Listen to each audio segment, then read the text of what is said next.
பொறுப்பு துறப்பு.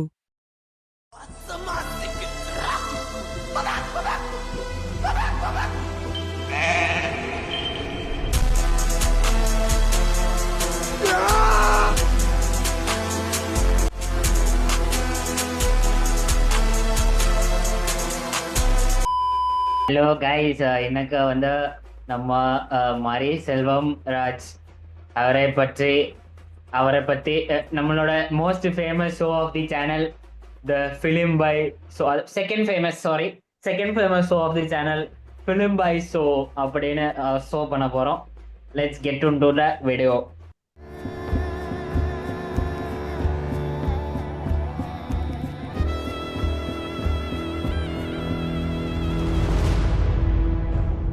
ஸோ நம்ம இந்த ஷோவில் வந்து டேரக்டர்ஸோட முந்தைய படங்களை பற்றி டிஸ்கஸ் பண்ணுவோம். அந்த படங்கள் பண்ண இம்பேக்ட்ஸ், தாக்கங்கள் ரெண்டும் ஒன்று தான். அந்த மாதிரியான விஷயங்களை பற்றி பேசுவோம். ஸோ முதல் படம் பரியேறும் பெருமாள். இதை பற்றி உங்களோட கருத்துக்கள் என்ன? கோலப்பன் ஆரம்பிங்க. பரியேறும் பெருமாள் எப்படி? பரியேறும் பெருமாள் பற்றி பேசுங்க. பரியேறும் பெருமாளை பற்றி மாரி செல்வராஜ் அவரோட பிலிமோகிராஃபிலே எனக்கு ரொம்ப பிடிச்ச படம்னா பரியேறும் பெருமாள் தான். அதாவது அவ்வளவு யதார்த்தமா இருக்கும். யதார்த்தமா மட்டும் இல்லாம எந்த இடத்துலயுமே அந்த கதை உனக்கு போர் அடிக்கவோ எந்த இடத்துலயுமே இதாகாது. ஃபர்ஸ்ட் ஃப்ரேம்ல இருந்தே இதா இருக்கும். ஐ மீன் எப்படி சொல்லலாம், ஃபர்ஸ்ட் ஃப்ரேம்ல இருந்தே அந்த படத்தோட அந்த வேர்ல்ட அவர் கிரியேட் பண்ணிருப்பாரு. ஒரு 4-5 பேர் இவங்க என்ன பண்ணுவாங்கன்னா, ஹீரோவோட குரூப் ஒரு குட்டி கொலை மாதிரியோ, அதை எப்படி சொல்லலாம்னு தெரியல, அதுல இவங்க குளிச்சு அவங்க டாக்ஸ் எல்லாம் குளிப்பாட்டி விட்டுட்டு இருப்பாங்க. இன்னொரு குரூப் வரும், பாப்பான் வந்து அவன் என்ன தெரியுமா பண்ணுவான், அந்த குளத்துல அவன் இறங்க கூட மாட்டான், அதுல பிஸ் பண்ணுவான். அந்த இதுல இருந்தே எவ்வளவு ஒரு அழுத்தமான ஒரு படத்தை வந்து சொல்ல போறான்னு, முதல்ல எவ்வளவு அழுத்தமான ஒரு கதையை சொல்ல போறான்னு முதல் ஷாட்லயே சொல்றாரு. பரியேறும் பெருமாள் பத்தி பேசணும்னா, இப்போ கோலப்பன் வந்து சொன்னான் அந்த பிலிமோகிராஃபில எனக்கு இப்போ அவங்களுக்கு பரியேறும் பெருமாள் தான் ரொம்ப பிடிச்ச படம்னு சொன்னான். ஸோ அதுக்கும் நிறைய கிரிட்டிசம்ஸ் உண்டு. ஈவன் பாரஞ்சித்தே அது வந்து ஏன் நீங்க வந்து அதுல வந்து பரியனை வந்து தோப்பான், லைக் வயலண்டா இல்லாம திருப்பி அடிக்காம வந்து விட்டு லைக் டிஃபெண்ட் பண்ணுவான், அட்டாக் பண்ண மாட்டான், அதனால வந்து நீங்க வந்து அது பிடிக்குதுங்கிறீங்க, திருப்பி அடிச்ச படம்லாம் உங்களுக்கு பிடிக்கல அப்படின்னு சொல்லிட்டு மாமன்னனுக்கு வந்த கிரிட்டிசிசத்தையும் கர்ணனுக்கு வந்த கிரிட்டிசிசத்தையும் டிஃபெண்ட் பண்ணாரு. ஆனா அதுதான் உண்மை. ஆர்டிஸ்டிக் வேலையும் கதையிலையும் ஸ்கிரீன் பிளேலையும் பரியேறும் பெருமாள் அவர் எடுத்த படங்கள்லயே பெஸ்டா இருந்தது. மியூசிக் வைஸும் சரி. இன்னொன்று, மாரி செல்வராஜ் படங்கள்ல வந்து என்ன ரொம்ப முக்கியம்னா, சனா மியூசிக் ரொம்ப முக்கியம்.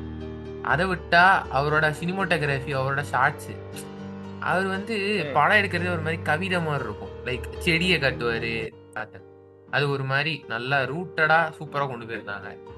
இன்னொன்று அவங்க ஷார்ட்ஸு, ஸ்லோ மோஷன் ஷார்ட்ஸு. முக்கியமாக எனக்கு ரொம்ப இம்பாக்ட் பண்ண சீன்னா, அந்த அவங்க அப்பா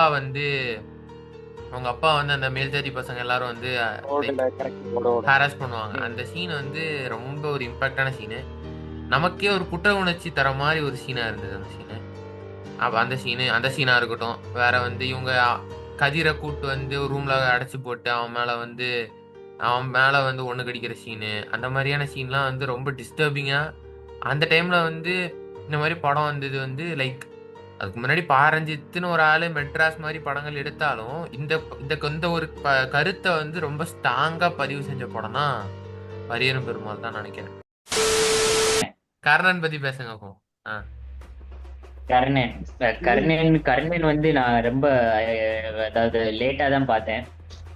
ஏன்னா எனக்கு வந்து பேசிக்கலி சொல்ல போனா மாரி செல்வராஜோட பிலிமோகிராஃபி, சினிமோட்டோகிராஃபி எல்லாம் நம்மளுக்கு அவ்வளவா பிடிக்காது. அவர் எடுத்த எல்லா படத்துலையுமே நான் உருப்படியா பிடிச்சி பார்த்தேன். அதாவது வாழை கூட எல்லாம் ஹிட்டு, சூப்பர், அந்த அவார்டு இந்த அவார்டு, அது கூட நான் வந்து படத்தை ஓட்டி தான் பார்த்தேன். நான் உருப்படியா பார்த்த ஒரே படம் வந்து பரியேறும் பெருமாள் மட்டும்தான். ஆனா கர்ணன் ஓட்டி பார்க்கல. ஏன்னா கர்ணன் வந்து நான் கூட ஒரு 10-15 பேர் கூட உட்காந்து பார்த்தனால ஓட்டி பார்க்கல. கர்ணன்ல எனக்கு ரொம்ப பிடிச்ச விஷயம் என்னன்னா, அந்த பேரலா ஒண்ணு நடந்துட்டு இருக்கும் போது அந்த மலையில வந்து பிளாக் அண்ட் ஒயிட்ல போட்டு அந்த அந்த மண்டையில அந்த சாமி வச்சுட்டு அவன் தங்கச்சி நடந்து போற மாதிரி அடிக்கடி ஒரு ஷார்ட்ஸ் வரும். ஃபர்ஸ்ட் நீ இந்த பாரஞ்சித்தோட கிரிட்டிசிசம்னு சொன்னேன்ல, அடிக்கிறது மாதிரி காணிச்சா பிடிக்கல. இந்த இடத்துலதான் நான் கர்ணன் உள்ள ஒரு பாயிண்ட பத்தி பேசணும். ஐ மீன் இந்த கர்ணன்கிற கேரக்டருக்கும் அந்த பரியன் கேரக்டருக்கும் அவ்வளவு வித்தியாசம் இருக்கு. இந்த பரியன்கிற கேரக்டர் அவ்வளவு மெச்சூரா இருந்தான்னா இந்த கர்ணன்கிற கேரக்டர் ஓப்பனா சொல்லணும்னா அவ்வளவு தற்குறியா இருப்பான்.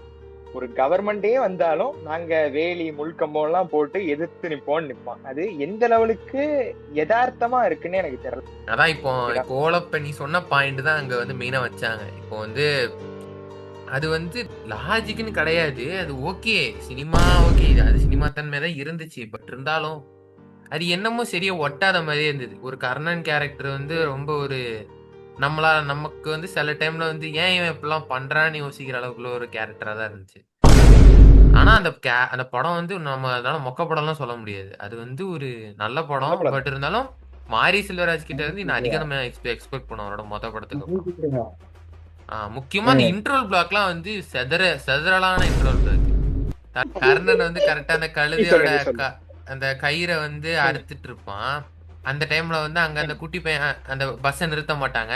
அந்த குட்டி பையன் கல் எடுத்து கரெக்டா அடிக்க போவான், அடிச்சிருவான். இவன் கரெக்டா அங்க இருந்து ஆளுங்க இந்த குட்டி பையன் அடிக்க வருவாங்க. தலையன் அப்படி அறுத்துட்டு கரெக்டா அறுத்து முடிச்சு அந்த கழுதை உங்க அம்மா கிட்ட போவும். இவன் வந்து கட்டையை எடுத்துட்டு பஸ்ஸை நொறுக்கும். அந்த சீன் வந்து செதறலான சீனு. அதுவும் சரி, கிளைமேக்ஸும் சரி. கிளைமேக்ஸ்ல வந்து அந்த குட்டி பையன் குதிரையில போய் கர்ணனை கூப்பிடுற சீனும் அப்படிதான். அந்த பேரலல் இருக்குல்ல, ஒரு சீன் நடந்துட்டு இருக்கும்போது மேட்ச் கட்டு, ஒரு சீன் நடந்துட்டு இருக்கும்போது இன்னொரு சீனு அப்படி கட் பண்ணி காமிக்கிறது. எனக்கு தெரிஞ்சு பரியரும் பெருமாள் அவ்வளவு இல்லைன்னு நினைக்கிறேன். இதுல அது செம்மையா இருந்தது. அந்த டெக்னிக் வந்து செம்மையா கூஸ் பம்ப்ஸ் கொடுத்தது. இல்ல எனக்கு அந்த கட் பண்ணி எடுக்கிற படம் ரொம்ப பிடிக்கும். அந்த மேட்ச் கட் அதிகமா யூஸ் பண்ணிருப்பான். அதனால செம்மையா ஒர்க் அவுட் ஆயிருக்கும் அந்த சீனுக்கு. மாமன்னன் கோலப்பேன் மாமன்னன் பத்தி பேசுங்க பாப்போம். மாமன்னனோட மோட்டோ என்னது? பல விதமான அப்ரஷனை காட்டுறது அதானே. எனக்கு மத்த மாரி செல்வராஜ் படத்துல எல்லாம் அது ஓரளவுக்கு லிமிட்டா இருந்த மாதிரி தெரிஞ்சு. ஆனா மாமன்னன்ல ரொம்ப முகத்துல போட்டு திணிச்ச மாதிரி இருக்கு. ஒவ்வொரு சீன்லயும் காட்டி காட்டி காட்டி காட்டி காட்டி காட்டி ஒரு பாயிண்ட்டுக்கு மேல இல்ல. ஆக்சுவலா நான் வந்து சொல்றேன், நான் இன்டர்வியூ பண்ண நினைக்காத. எனக்கு என்னன்னா வந்து திணிக்கிறது பிரச்சனை இல்லை, ஓகே நீங்க சொல்றது பிரச்சனை இல்லை. ஆனா வந்து அது சுத்தமா ஒட்டலை. எனக்கு என்னமோ அது வந்து இவனாலயா இந்த உதயநிதினாலயா என்ன அளவு தெரியல. உதயநிதி கீர்த்தி சுரேஷ் மூஞ்சி வந்தாலே முடிஞ்சது. ஃபகத் ஃபாசில் கேரக்டர் மட்டும்தான் அந்த கேரக்டர் கொடுத்தத அந்த கேரக்டர் பண்ணும். மற்றபடி வடிவேலும் நல்லா பெர்ஃபார்ம் பண்ணியிருப்பாரு. பட் எனக்கு என்னமோ மாமன்னல் ஏதோ மிஸ் ஆகிற மாதிரியே இருக்கும். ஒரு இன்ட்ரெஸ்ட் ப்ளீஸ் டை போய் பார்த்து ஸ்டாலின் அவரோட பையன் சூப்பரா இருக்கான்ல அப்படின்லாம் பேசிடுவோம். சௌரிஷ் ஃபகத் ஃபாசிலை பத்தி சொல்லும் போது எனக்கு ஞாபகம் வருது. இந்த படம் வந்த புதுசுல எல்லாரும் உதயநிதி கீர்த்தி சுரேஷ் வடிவேல மறந்துட்டு ஃபகத் ஃபாசிலை தனியா கட் பண்ணி அவரு வர சீனுகள்லாம் எடிட் போட்டுட்டு இருந்தானுங்க. ஃபயர் எடிட் போட்டுட்டு இருந்தானுங்க. எடிட் போறது பிரச்சனை இல்ல. ஃபயர் எடிட் போடுற யாருக்கு ஒரு ஜாதி பெருமை பேசுறது ஃபயர் எடிட் போடுற அந்த கேரக்டரே ஒரு தப்பான கேரக்டர்னு காட்டுறதுக்கு வேண்டி எடுத்து வச்சத ஃபயர் எடிட் போட்டு மாஸ் பண்ணிட்டு இருந்தானுங்க. அந்த லெவலுக்கு ஃபகத் ஃபாசில் நல்லா பெர்ஃபார்ம் பண்ணிருப்பாரு. Maamannan lacks in everything man. I think AR Rahman வந்து ஏஆர் ரகுமான் அந்த ஆல்பமே பொலிப்பான album. But still AR Rahman சனா ஈக்குவல் அந்த சனா இல்ல. இதுக்கு என்ன எத்தனை பேர் அடிக்க போறாங்கன்னு தெரியல. ஆனா மாரி செல்வராஜ் சனா காம்போ இஸ் பெஸ்ட் மேன். அது யாராலையும் ரிப்ளேஸ் பண்ண முடியாது. ஈவன் பெரிய பாயாலையும் பண்ண முடியல. அந்த ஃபீல் தரல. மாரி செல்வராஜ் படத்துல ஒர்க் ஆகிற விஷயங்கள்லாம் இதுல ஒர்க் ஆகல. ஒன்னு ஓவர் டூவா இருக்கு. மாரி செல்வராஜ் படங்கள்ல டைலாக்லாம் சூப்பரா இருக்கும். இதுல வந்து டைலாக்லயே நிறைய நமக்கு யோசிக்கும் போதே நமக்கு சரியா அது ஒட்டாம என்னவோ அது உதயநிதினாலயோ ஏதோ ஒரு பொலிட்டிக்கல் ப்ரெஷர்னால அவர் பண்ண படம் தான் மாமன்னன் நினைக்கிறேன். அதனாலதான் எனக்கு வந்து மாமன்னன் இஸ் மை லீஸ்ட் ஃபேவரட் கிடையாது. அதுதான் வந்து மாரி செல்வராஜ் எடுத்த மொக்க படம். அவ்வளவுதான், மொக்க படம் முடிஞ்சது. வாழை வந்து லைக் நான் அந்த படத்துக்கு நல்ல எக்ஸ்பெக்டேஷனோட இருந்தேன். ஏன்னு எனக்கு தெரியல. ஆனால் நான் அந்த படத்தில் நல்லா எக்ஸ்பெக்ட் பண்ணேன். அந்த படத்தை நான் வந்து லைக் நான் வந்து மாரி செல்வராஜ் படம் வந்து முதல்ல தியேட்டர்ல போய் பார்த்தது வாழை தான். அதுக்கு முன்னாடி 3 படத்துக்கு நான் தியேட்டர் போனது கிடையாது. வாழை தான் போனேன். வாழை வந்து லைக் நான் அந்த படத்தோட கதை எனக்கு ஒண்ணுமே தெரியாது. அது வந்து இது லைக் சம்திங் ஏதோ ஒரு கம்மிங் ஆஃப் லைக் ரூட்டடா இருக்கிற ஒரு கம்மிங் ஆஃப் ஏஜ் படம் நினைச்சிட்டா நான் பார்க்க போனேன். எனக்கு வந்து இந்த மாதிரி கடைசியில இப்படி ஒரு டிராஜடியோட முடிப்பாங்கன்னு தெரியாது. அந்த படமும் நான் நினைச்ச மாதிரி தான் வந்து கடைசி, அதாவது ஒரு 1.25 மணி நேரம் அப்படிதான் போச்சு. கடைசி ஒரு 1/2 மணி நேரம் அந்த படம் வந்து சத்தியமா டிராமடைஸ் பண்ணி விடுற வேலைகள் எல்லாம் பார்த்து விட்டுச்சு. ஐயோ, லிட்டரலா தியேட்டர்ல வந்து அது வரைக்கும் அந்த ஜோக்ஸுக்கெல்லாம் அவ்வளோ ஒர்க் ஆகும். ஜோக்ஸ் அதுக்கெல்லாம் நல்லா சிரிச்சு நல்லா என்ஜாய் பண்ணிட்டு இருந்த மக்கள் அந்த 1/2 மணி நேரம் லிட்டரலா எல்லாரும் வந்து அது வந்து ஒரு ஹாரர் படமா இருந்தது. கடைசி ஒரு 1/2 மணி நேரம் அது ஒரு ஹாரர் படமா இருந்தது. ஒரு ஒரு ரூபா சம்பளம் அதிகமா கேட்டதுக்கு அந்த முதலாளி வந்து அவங்க தொழிலாளர்களை வந்து எவ்வளோ அவங்களோட உயிரை வந்து ரிஸ்க் பண்ற அளவுக்கு பண்ணியிருக்காங்கன்னு காட்டியிருக்காரு. அதை நான் தப்பு சொல்ல, பட் ஸ்டில் அந்த படம் வந்து மாரி செல்வராஜோட பெஸ்ட்னா எனக்கு வாழை தான். நான் அப்புறம் தான் பையன் பெருமாள்.